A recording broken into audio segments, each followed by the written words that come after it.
लोगोफोर खुलुमबाय आंनि गोदान मोनसे भिडिअ नोंथांमोनखौ गासिखौबो बरायग्रोनाय जाबाय। ओमफ्राय भिडिअखौ आं ओरैनो बानायनानै दोनदोंमोन आरोना ब्लग होनो होननानै बानायाखैमोन, होमबाबो होनानै दोननोसै होननानै फैसा होबाय आरोना आङो। माइरंखौथ' जावनो रोंखाया आरो आंनि जावनाय स्टाइलाबो आलादाखा, माने माइरङा माइगाबफोर बायदि गैयामोन नालाय आङो इंखुरखौ सालिना दोननानै गथा गथाखौ आरामसे दोनहरदो आरोना। ओमफ्राय रोंखाया आङो जावनोबो फार्स्ट टाइम जावनाय, बिदिनो जावबाय माने ओंखाम संनो माइरं जावखानाय गैलामोन नालाय जावनांगौ जादों आरोना आङो। ओमफ्राय ओरैनो अइलखौ साइडआव दोननानै भिडिअ बानायदोंमोन, ओमफ्राय बेखौनो होना दोननोसै होननानै सानबाय आरोना आङो। होगोन सानाखैमोन, ओरैनोसो लानानै दोनदोंमोन आं, थेवबो होनोसै आरोना।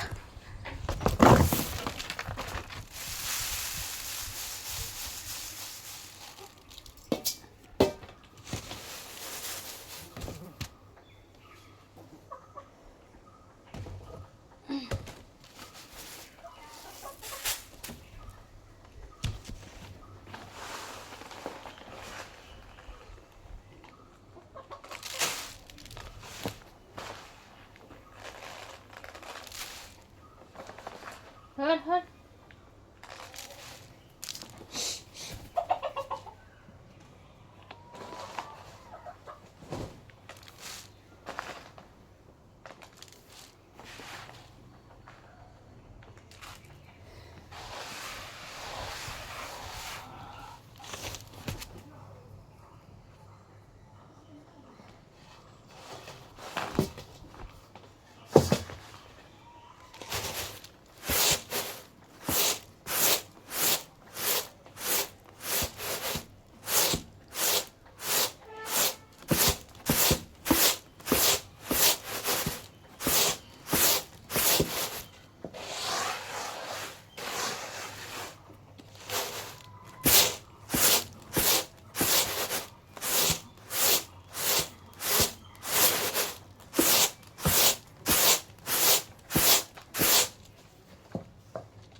Papar ini nih,